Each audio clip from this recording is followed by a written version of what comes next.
Dobré ráno, milí priatelia. Som na ceste do Belgicka, kde máme na neformálnom samite hovoriť, čo s ekonomikou Európskej únie, ktorá je kvôli nezmyselným klimatickým a ideologickým cieľom v hroznom stave.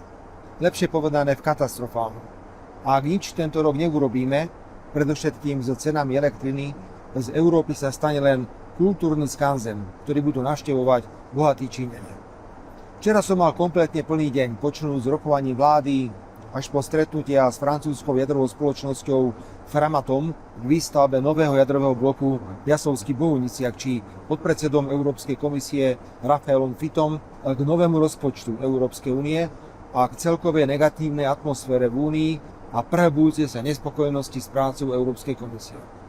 Nebol preto čas venovať sa iným udalostiam a ja by som teraz rád dve okomentoval. Tou prvou je informácia, že nová holandská vláda sa Slovensku osobitne venuje vo svojom programovom vyhlásení. Vraj sme euroskeptickí, neposlúchame a dovolujeme si mať iný názor na manželstvo, počet pohlaví, čo skryli pod kritiku stavu právneho štátu na Slovensku. A vraj nás treba potrestať, napríklad odobratím hlasovacích práv či fondov. Ešte väčšiu pozornosť venovali Maďarsku.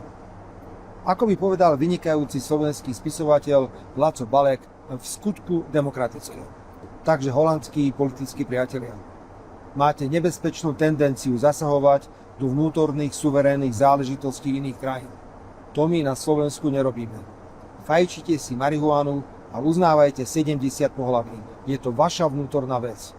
Ale vyhrážať sa inej krajine trestom za suverénne legitímne názory je prekročením červenej čiary.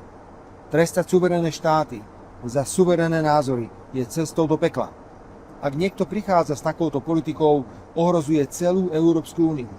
Predstava, že zrušíme právo veta v zásadných otázkach fungovania Európskej únie a že veľké krajiny budú rozhodovať väčšinovo a prikazovať menším, čo majú robiť, je scestná a vedie k zániku Európskej únie ako také.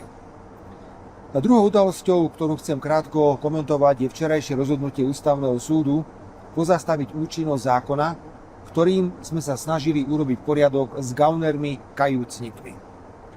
Rozhodnutie Ústavného súdu rešpektujem a my si trpezlivo počkáme na verdikt v samotnej veci.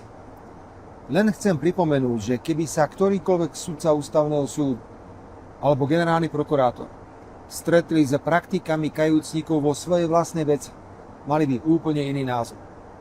Zákon, účinnosť ktorého Ústavný súd pozastavil, hovorí, že ak gauner kajúcnik klamal a vymýšľal v jednej veci, aby si zachránil zadok, nemôžno mu veriť ani pri svedectvách v iných veciach.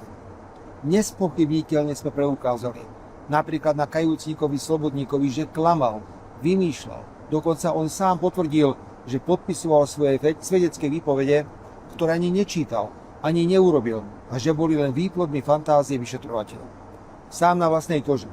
Podobne ako mnohí ďalší z môjho politického tábora som tieto špinavé praktiky zažil. Asi budeme musieť urobiť ďalšie verejné prezentácie vyčíňania kajúcnikov, aby Ústavný súd a generálny prokurátor pochopili, čo za zverstva napáchali a prečo im nie je možné veriť v žiadnej svedeckej výpovedi. Všetkým vám želám pekný deň.